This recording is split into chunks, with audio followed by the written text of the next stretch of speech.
a lot of the benefit in a long-term view is you have to make it long enough to have the patterns repeat to benefit from that pattern recognition, or like, something as simple as getting deal flow. And when it's easier to buy more businesses, the longer you're in it, because you've built more infrastructure, you've built a reputation as a good counterparty, you still have to make it that long, which is the hard part.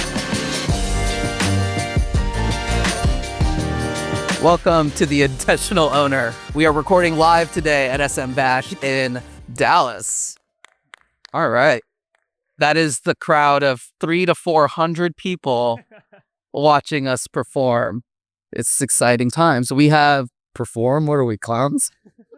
You don't feel like a clown right now? I do. I did. We have Sam here, obviously, and we're going to have two guests on this morning or afternoon. First will be Chris Williams from System 6, and then we'll have Jeff Driscoll from, I don't know what his company's called. Four Pillars. That's a holding company. Got it. All right. Do you want to know how many businesses he holds? 4? No, just one. It's a little unfair to start roasting Jeff before he's mic'd up and on stage. He doesn't have a chance to defend. Doesn't have it all. Exactly. So we're going to talk a little bit today, about why people want to be business owners. You've probably heard from several business owners so far, including myself, that it is a difficult path. There's a lot of different motivations for why, a lot of different reasons you might choose to do this. Chris, I'll let you intro yourself, but we wanted to hear a little bit of how Chris's motivations have evolved over the last few years as an owner, with some more recent fun life news as well. But give yourself a quick intro. Yeah, awesome. Well, thanks for having me on, guys. It's been awesome being friends with and learning from both of you the last probably, I don't know, 4 to 5 years. But yeah, my name's Chris Williams. I bought and run System 6 back in July 2021. We're an outsourced accounting, day-to-day finance operations business. We do bookkeeping, payroll, bill pay for small businesses. Before this, I worked in finance, kind of traditional investment banking, private equity path. Learned about buying a small business in business school and did a bunch of thinking, and ultimately kind of just made a gut call to go after this path. And it's been rewarding. It's been a grind. It's been everything, but it's really energizing, which is, I think, something that really matters for the long run. And it does. Do you mind if we get a little bit more like personal detail? Totally. Yeah. I think I know what the subject of part of today is. So yeah. So I guess 3 questions would be, how old are you? Yep. What is your personal familial situation? Yep. And what's your handicap? Okay. Yeah, I'm 33 years old. I'm married to a wonderful wife, Blair. We live in the Bay Area, just north of San Francisco. We just welcomed our first daughter into the world in mid-December. So we've got Reese at home. She's healthy. Blair's healthy. We've been super fortunate. Pregnancy and having a kid can be a challenge, and we've been really happy so far. And my handicap is 0.5, but it's collecting a lot more dust now than it used to. I expect it to go up these next few years. I do too, but we're going to negotiate our handicaps according to your old one. Okay. So you are, especially relative to our next guest, you come to ETA with a more Kaustubh-like background than most. So talk more about specifically what you were doing and the why ETA. I know you're wrestling with this too. Yeah. So I worked in finance before, and I honestly enjoyed my time there. There are definitely some people I think that come to ETA super burned out.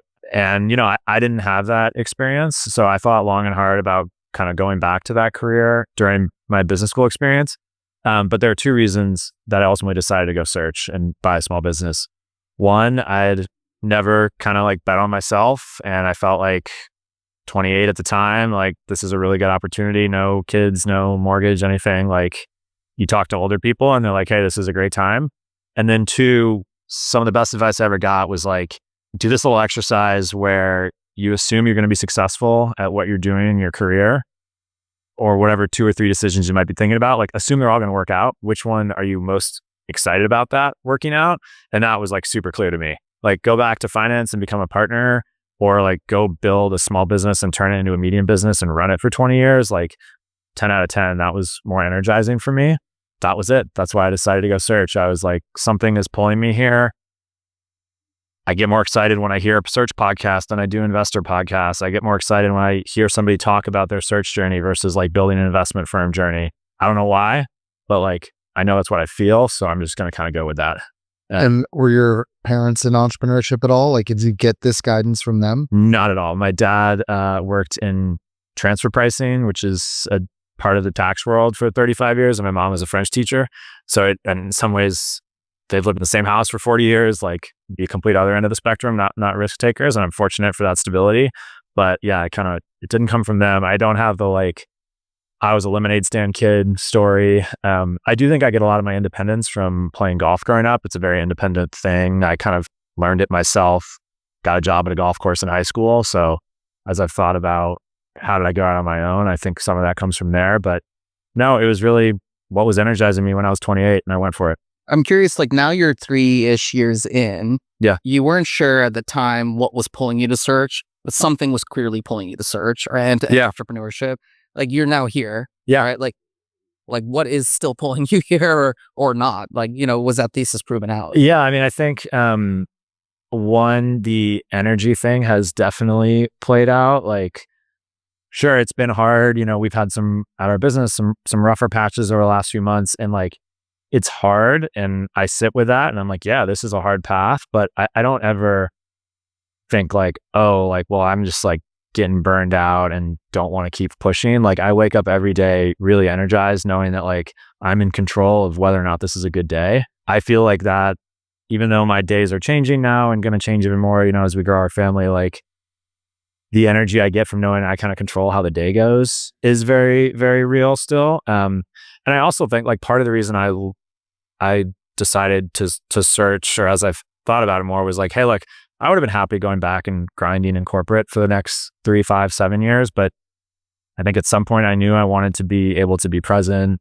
kind of how I define it, with the family. And yeah, I feel like now with a young daughter, like some of the upside of doing what we're doing, I get to take advantage of. Like my wife works in the city. She's going back to work actually on Monday, and I'm going to be doing drop off and pick up. Like I'm going to be the on-call person when, if the nanny gets sick or whatever. And I'm kind of excited to be like able to be around in that way. Right. And that's part of, the benefit we get kind of doing our own thing.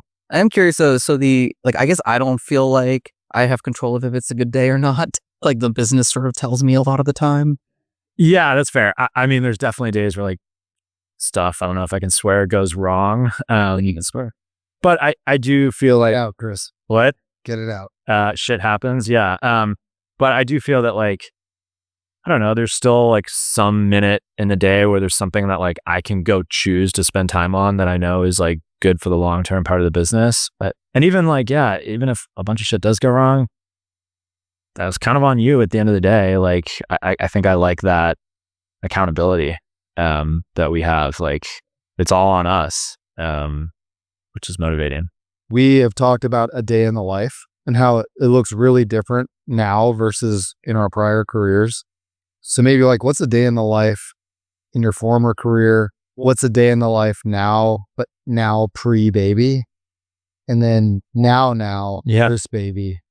I mean, I think like in my prior job, I spent no time working on anything that was due other than within the next week. Everything was urgent. And yeah, I mean, honestly, like it was pretty easy to figure out how to spend your day. It was like work, and there is not a big prioritization exercise. It's kind of like everything needs to get done really quickly. And, I had some of like that has transitioned over time. Like when I first stepped into System 6, like I was in the sales seat, I was in the management of service delivery seat. Like those things do have response times on them, like turning around proposals and client problems, making sure they get fixed. But I'd say over the last like year and a half, as we have grown and I've been able to like build out somewhat of a management team, I now have more time during the day that's like, I'm looking at a list and like trying to deciding where do I want to spend the next hour and a half, which is like, it's cool to get to make those decisions, but it's also, I'm learning to get better at that. There's still the draw to like do the simple dopamine hit thing, that may not be the best long-term, thing for the business. Kaustubh talks about it in private equity, that phase of life. You work till your to-do list is done. You sleep, you wake up, and you do it all over again. You don't have to prioritize. There's no errors, which is like totally fine. I felt totally fine doing that at 25, 27. And I think I would have felt totally fine doing it from 30 to 35. But like I knew at some point that train was going to run out. And I felt like, let me get on that path to having something else besides that. And that it's. Got it. So I'm sure you remember, because you used to ask me to play golf all the time. And now you've stopped. Yeah. Well, because of my fault. Yeah, you said no a lot. Well, now it's your fault. So what does having ownership of a business in your career do for your family and vice versa? Because I think what's interesting is, even though the early days of SMB ownership are super stressful, in many ways you don't control a lot. It controls you until you have your handle on it all. You can weave life more closely together with work as an owner of a small business than you can in many other careers. Yeah, and I'll be clear, it's still stressful. I think at every stage of your business it's probably stressful. Even if things were going 100 out of 100, there's still something else you're working on that's still TBD. So, but yeah, once you grow a little bit, you have other people that are able to maybe handle the things that need to get done in the next 24 hours. What it means, I think, for me and the family is, I'm 3.5 months in, so it's early in this, but my ambitions haven't changed. I'm working fewer hours, but I just kind of get to have control. I can commit to my wife. We're planning, she's going back to work. All right, I'm going to be doing pickup and drop off every day. And I can basically commit to that with pretty good amount of certainty. I come home, I make sure I'm home for bath time every day. And I put my phone in the kitchen and I leave it there, and we do bath time, and my wife feeds Reese, and then I do the bottle and put her to bed and read her a story. I feel I do have questions of well, I could be spending more time at home, but I'm able to consistently pick a couple of things that I can do so far, pretty consistently. And I think that think that's going to be good for my relationship with our daughter. I think it's good, gives my wife some space for things, and just makes me feel less stressed about parenting, because I know I'm going to be able to be there for some things pretty consistently. And I think that I can be pretty present then, which, even if I was in another job, I could maybe do those things, but I have to keep my eye on the phone and stuff. I'm not looking at it. And I feel good about that. What's funny is that's very valuable, but most people who buy a small business don't do it when they have children. So they don't allocate or attribute value to that. And because that's not their life situation when they're buying. And that's honestly some of we've had lots of conversations over the last 6-9 months of we're grinding, we're pushing hard. And I felt I'm missing out on some of the value that I get from this journey. It's not all just about how much money you can make. It's about control and autonomy. And I got to play some golf the last few years and go on a couple buddies trips that I might not have been able to, but I wasn't really, I think, getting to capture that side of running a small business. But yeah, now I have a kid and I'm oh, this is a whole different part of the value of getting to run a small business, is being able to be, pretty consistently in our life. So, 3.5 months, so it's early, but. Has it shifted how you think about the long-term aspirations at all? Honestly, not yet. No. If anything, it makes me want to get more out of my time working. I still work on the weekends some, and I'm still I could choose to be around more.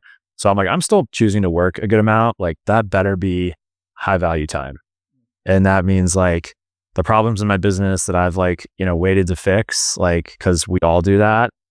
I haven't fixed them yet. So, ask me in 6 months, but I do feel more of a push to address those problems, because I can't work, I can't work through dinner anymore to fix those things. And I do feel for now, I still want to push with this business. I have ambitions for it. I want to grow. So it hasn't changed the end goal stuff. And I think if anything, it's made me a little more ambitious, on how I spend my time. Any given hour. Yeah. But I also think I know in the back of my head, if I change my feelings about that and I want to be a 30-hour a week person, super around, which is a great option. I have that. And so there's definitely some comfort in the back knowing I could go down that path if I wanted to. You're not trapped in this specific. Yeah. I'm not like looking at my boss and who's never home and like staring down the gauntlet of that's my future. All right. Well, I've got one last one. So what advice would you give to somebody pre-close on their first business as it relates to maybe intentions going in, holding a business forever, weaving family with work relative to your expectations? I mean, one, I think on holding a business forever, like, I think that's a great mentality, but like, I would think in like 5-year cycles a little bit, just like. Why? Private equity does that. I don't know. Things can change. Like I bought into accounting 4 years ago and we were like, we want to be in this forever. And now we recognize like in 20 years, accounting may look incredibly different because of AI. And like, that's a real threat that exists in a different way than it did 3 years ago. And so like, you got to have your head up a little bit. Like I would be naive if I said, hey, accounting is going to be like exactly the same 20 years from now. Like there's more at risk in our business than yours. So I don't know, just like, look, I have zero desire to sell and go do something else. Like I would love to just, the people I admire the most are the people who've run businesses for generations and their families. Like I would love for that to be the outcome, but like, don't have your head in the sand so dogmatically about that. I don't know. The first year and a half was probably like pretty heads down, blinders on, said no to a bunch of things. Like I think you have a lot of time to take advantage of the autonomy, control, flexibility that comes with this. Like there is something to be said of like pushing pretty hard out of the gate to kind of build a little bit and get yourself maybe a bit of an easier opportunity to take advantage of that stuff. But also, I mean, you can choose, you do have complete control. But I'm glad I did that. I think a little bit out of the gate, like kind of disappeared a little bit. I just narrowed my things I would say yes to. Like there's some friends I talk to less because I bought a small business and I'm okay with that. There's still a couple of friends I'm still very close with, but my friendship group has shrunk. My relationship with my wife I feel like hasn't changed, but like stuff that was on the fringe, I said no to more because I want to be pretty heads down. And I think that's okay. And probably more of that when you have a kid. Yeah, totally. All right. Well, we'll look forward to having you back again in a year when you've hit the sleep regression to see how you feel. We're on month 3.5, so we might have it right now. I'll let you know when I get home tonight. Jeff, do you want to introduce yourself? Yeah. So Jeff Driscoll, I'm managing member at Four Pillars Group. It's an independent sponsor shop where we back searchers and future operators. Where did you grow up? What did you do for the first 10 years of your career? And are you kind of sitting in two different careers right now? Give us that background. I grew up in Central Florida. Me, my wife, my 3 kids. We live in Orlando in the off season. The past 9 years, I've been a professional football player. I've been on 8 teams in 9 years, but we always go back to Orlando in the off season. And right now, did you play football as of this past year? I did more practicing football than playing. Good answer. But yeah, I was with the Commanders. We had a great year. It was a lot of fun to be on a winner. It was really, really, really cool to be a small part of big change and being on a team on the up and up. So I'll kick it off with a question. I actually never asked you this. Did you ever plan a career after football? Before I started? Before ETA, let's call it. Before you saw the end of football nearing, did you ever think of a career after football? Yeah. So, I mean, a little bit of background on myself. I was the number 1 quarterback in high school. Could have went anywhere in the country, ended up going to the University of Florida. I was also a standout baseball player, ended up getting drafted by the Red Sox. So it was like a very realistic path for me from an early age. Like professional sports in baseball or football was always very real. So it wasn't really until college when things weren't going well. I got benched to Florida. Was really the first time I thought about like, dang, this thing could dry up like a heck of a lot sooner than I thought. I had buddies that had played and didn't get a chance to play in the NFL and got into medical sales and insurance sales. So started having those conversations with, people that were doing that well. So I won't rehash because we had a fun chat last year at SMBash about your football journey, but you got some traction in football. So my guess is you shelved those post-football career plans for a while, but then you found ETA. So talk about kind of why ETA caught hold in your mind, and then the things you've done, catch us up to today in ETA while also finishing your career in football, a career that might not be over? Yeah. So once I got into the league, like getting into the NFL is very hard. Like staying in the NFL is even harder. So like the average career is like 2.5 or 3 years. So, I got year 1, year 2, had a little bit of money in the bank. I'm like, well, what am I going to do with this money? I want some yield, got into real estate, didn't love it. Got into year 4, 5, 6. Wow, I've doubled the average now. Like they're probably going to kick me out of this league pretty soon.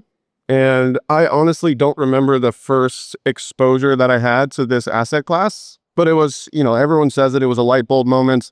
The economics are super favorable. The idea of working with good people, to serve a community with, with a product or a service, like just really, really aligned with what I wanted to do after I was done. And, hopefully that's not for another couple years, but closer to done now than I was, after year 6 when I started to get down this path.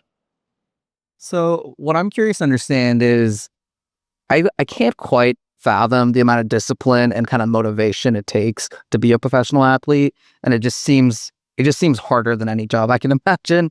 And I'm curious, like, how did you find that or source that within yourself while you're kind of grinding years 4, 5, 6, trying to find the next contract? Like, what was the motivating? Yeah. So from the outside world, and when I say outside world, non-professional, happy world, like we think about what you're doing, what Sam's doing, what Brent's doing. Like, how do you guys do that? I can't fathom that. Wait, you own 14 company?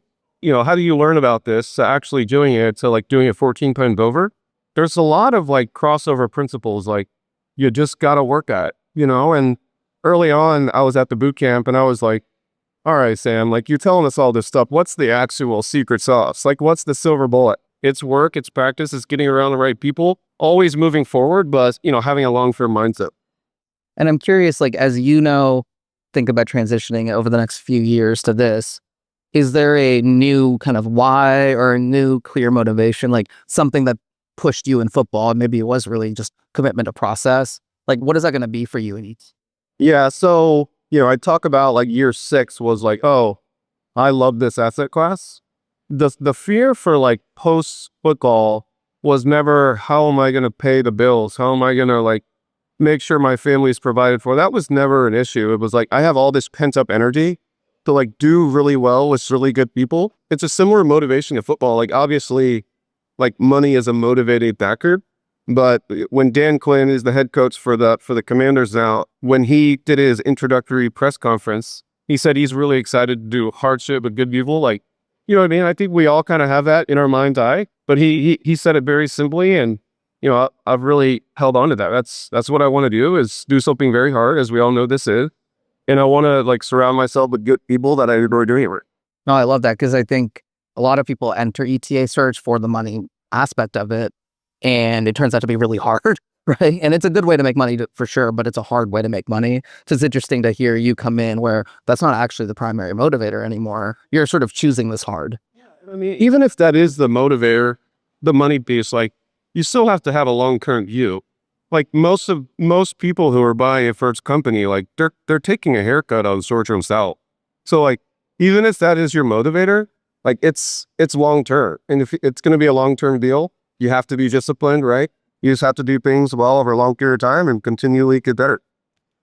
And we've heard from others, a lot of the benefit in a long-term view is you have to make it long enough to have the patterns repeat, to benefit from that pattern recognition, or like, something as simple as getting deal flow. And when it's easier to buy more businesses, the longer you're in it, because you've built more infrastructure, you've built a reputation as a good counterparty, you still have to make it that long, right, which is the hard part. It's like the story with Palmer and Chase. That, they really got a lot of traction like 5, 6, 7 years in. Here we are talking in terms of like 1, 2, 3 years. But I wanted to pivot a bit to, you work with your brother. Yep. So talk about that. Is that part of your motivation? What was it with your brother that made you guys want to start as partners? Yeah. So like, and I don't remember who said it. There's probably a lot of people that have said it, but like partner with people that are smarter than you. Like he's smarter than me, right? He's got the engineering degree. He worked for the private equity company. He was high up in a, billion dollar tech startup. Like, he is smarter than me. And he keeps me like within boundaries. I'm the type of guy that's like, oh, shiny object overheated. Let's do that. Well, Bishore's doing that. Well, Sam did that. Like, let's do that. He's like, well, let's take this a quarter at a time. We don't have to be permanent equity in Q2 of year 3. We're very complementary. So yeah, I mean, to answer your question, love working with him. We work very well together. We live 10 minutes apart, and that is a motivating factor. And so would you mind sharing what kind of business you bought for the benefit of that everybody? And then we'll get into like what kind of lifestyle that allows your brother to live, you to live, because you're still playing football. So step one, what was the business you bought? Yeah, so we bought a bookkeeping and accounting company in Western Kentucky. We bought it about 14 months ago. And I mentioned yesterday, like, our thesis is find the operator, then find the business to like match up with that person. And that was matched up with my brother very well. So he came from the white collar background, in the corporate world, worked with white collar coworkers. That's what you get in accounting and bookkeeping. So it wasn't so much industry agnostic, but it was geographically agnostic. He had been used to traveling around the country in his previous job. In the accounting and bookkeeping world, you can make it relatively remote. So we said, hey, if this thing is, a 2-hour plane ride away and I have to go 10 times a year and be there 3 days a month, like, I'm okay with that. I'm actually traveling a lot less than I was in my previous position. Your brother set up some bounds in advance of like, hey, when I'm in season, this is my role. When I'm off season, this is my role. Does he have expectations of you, or was that discussed? It was. And like the same thing is with there, right? Like, he doesn't have the same side that I do in my off season, right? I have all day, every day to do 4 fillers group days. And Jason's just doesn't have that. He works probably 20 to 25 hours, in the accounting company, and 20 to 45 hours in 4 pillars group. I don't know if there was ever like an official, like, hey, I'm only going to do 2 hours a week during season or 5 hours or whatever it is. Like, he understands like that NFL thing's pretty important. We go to that. But is there I'm curious, like, I'm trying to imagine if I did this with my brother, who I love my brother, but like, I think me and him would go head to head a lot. And so I'm trying to imagine, like, how do you do conflict resolution? Yeah, we haven't had a ton of conflict. I think we're both very reasonable, again, very complimentary. So like when we're talking nuts and bolts, or we're talking numbers, or we're talking modeling, like I lean on him heavily and I question him and he gives me answers. He's like, oh, they spawning that. And then for what I do, like, he does the exact opposite. But yeah, we work really well together, and definitely couldn't be doing this alone. You just said something and we glazed over it, which is your strategy is to find people first and then match them with businesses. Say more.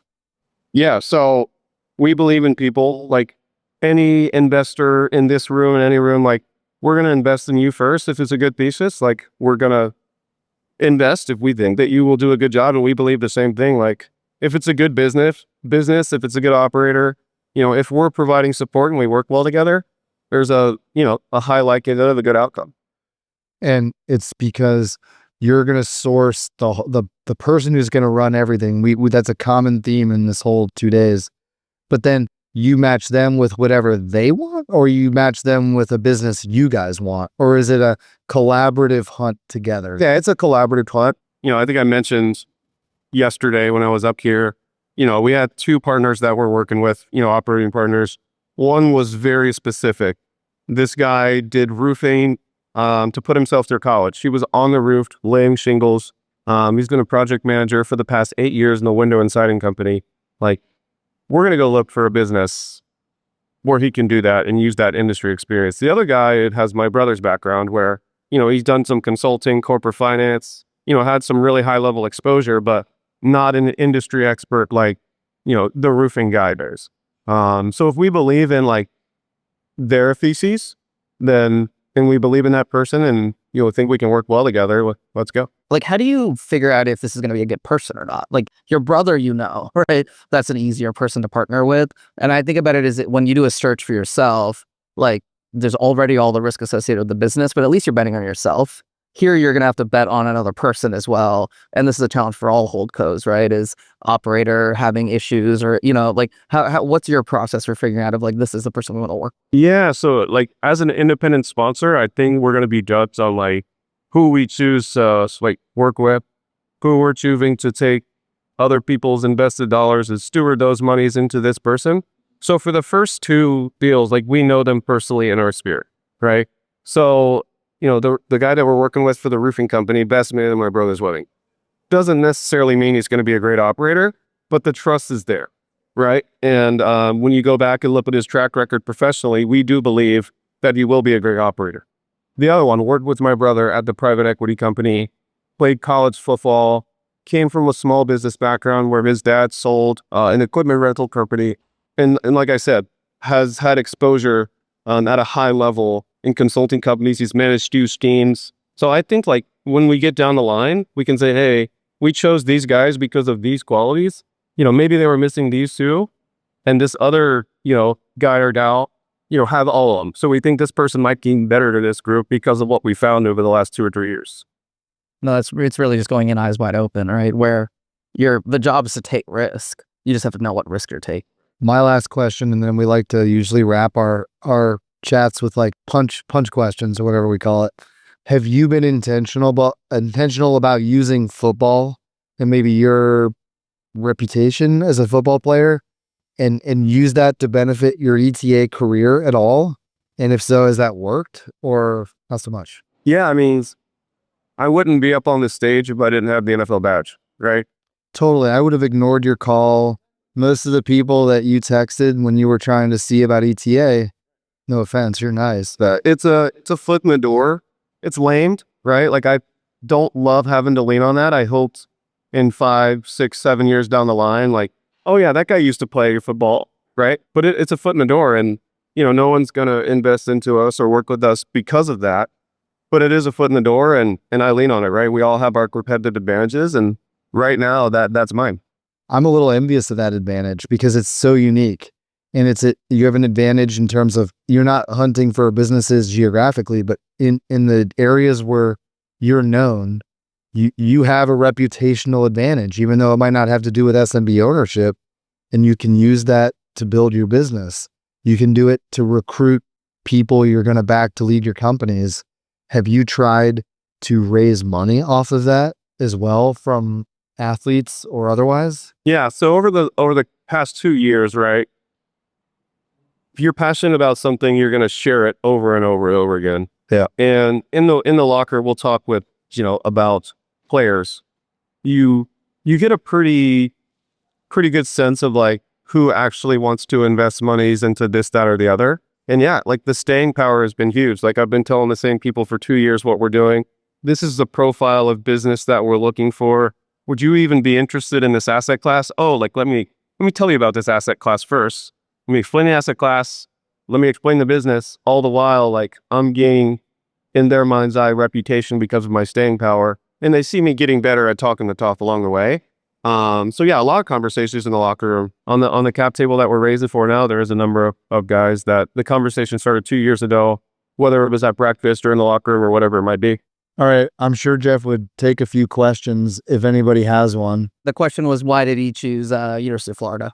UF was about an hour and a half away from where I grew up. Wasn't necessarily a Gator fan growing up, but that was kind of like right after the glory days.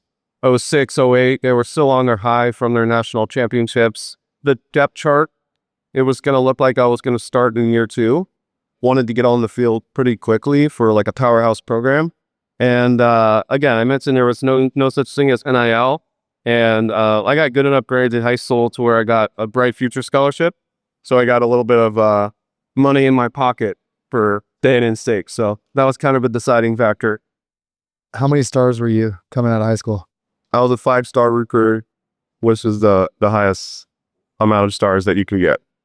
How much does a 5-star NIL contract look like now? Oh, I don't want to know.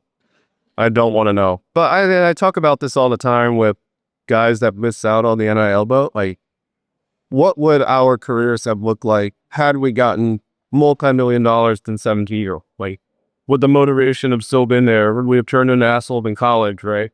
So That's a good point. missing out on dollars for sure, but I don't know how it would have affected me. I would like to say like wouldn't have affected me much, but Who has been your favorite teammate in the NFL?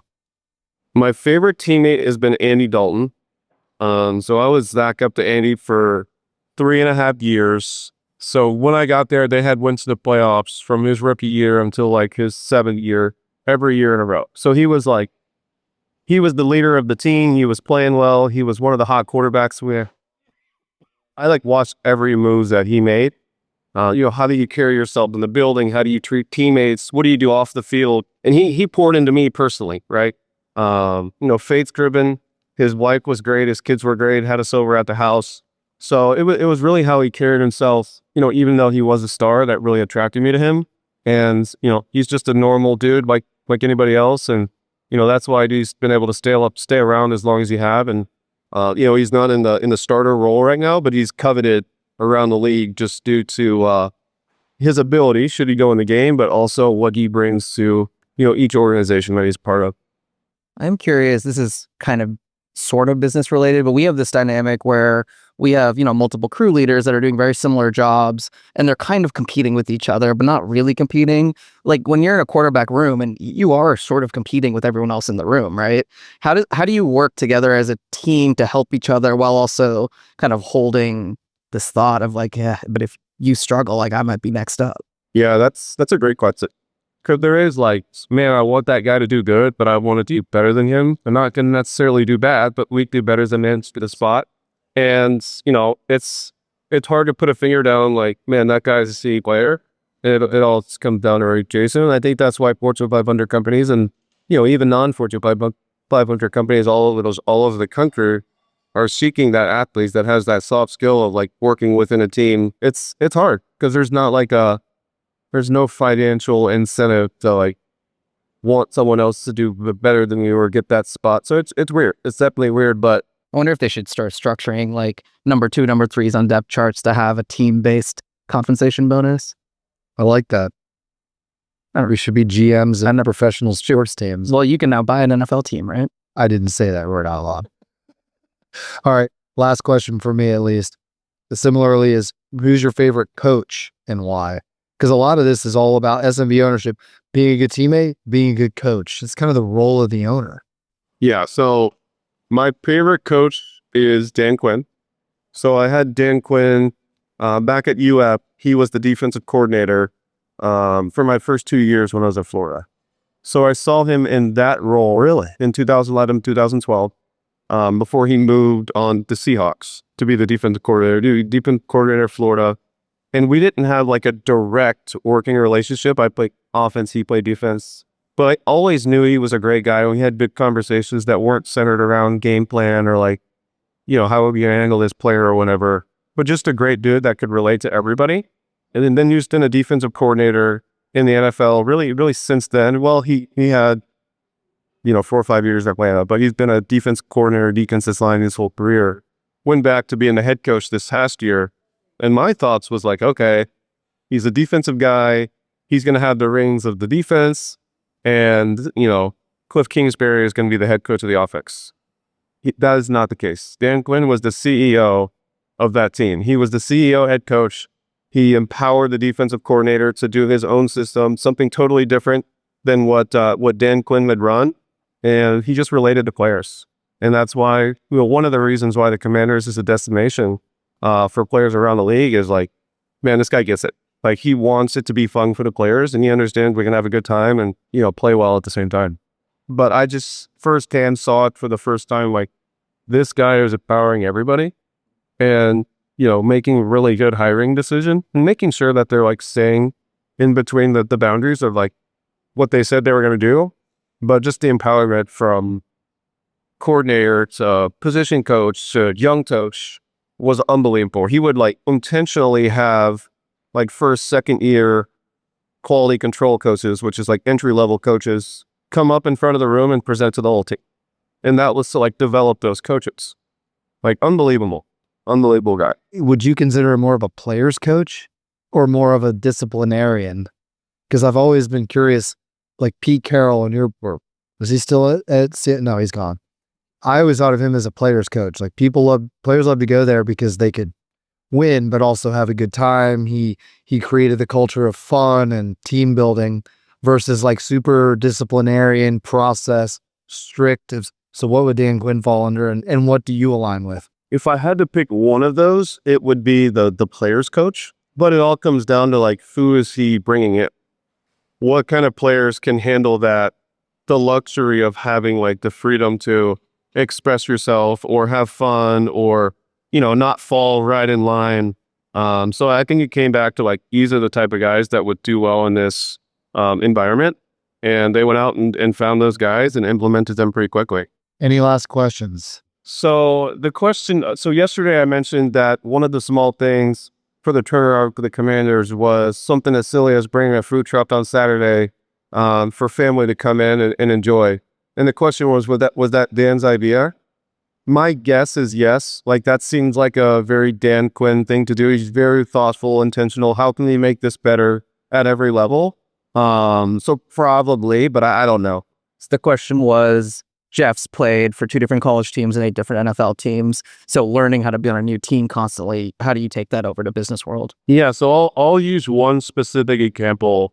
Like, there's no 2 offenses that are exactly the same. There's different terminology, there's different plays, there's number systems, there's super long names. So at the end of the day, they're all football plays. There's 11 people on the field that are trying to advance the football, but there's different words. So early on, it is really challenging for me to learn a new playbook, right? You go from one team to another. It takes me a long time to learn a playbook. And then as I do it over and over and over again, it's still the same challenge of learning a new playbook, but my process of learning that playbook got a lot better over time because I had to do it over and over and over again. And it was iterations of, am I a flashcard guy? Am I a walkthrough guy? Do I need to give my life to like say the play out loud and then you repeat it? Am I a whiteboard guy? So over time, I found the way that I really learned well, and it made the learning of the playbook a lot shorter and help me play faster more quickly. What about when you get to a new spot and you get the playbook and you're like, this offensive scheme is worse than where I just came from? So I mentioned no 2 playbooks are a lot alike. I've been in a lot of systems, like they can only go this way or that way at this step, and it's just a matter of what you call it, how many times you're calling it one that turns right rather than turns left. So there's really not like a ton of difference in like what's available. It's like, what does this offense lean on, more heavily than the other? So it doesn't feel like the coordinator needs to sell his offensive unit on this is why we run this playbook. Yes, any offensive coordinator in the league, they would say like, my play calls are going to be predicated on my players. If my players are really good at this thing, we're going to do that and do it a lot, we do it well. Just like any business, right? Like you find your edge and when you do it a lot, you do well. Awesome. All right, we'll wrap up there. Thank you, Jeff. Thank you, Chris. And thank you guys for listening.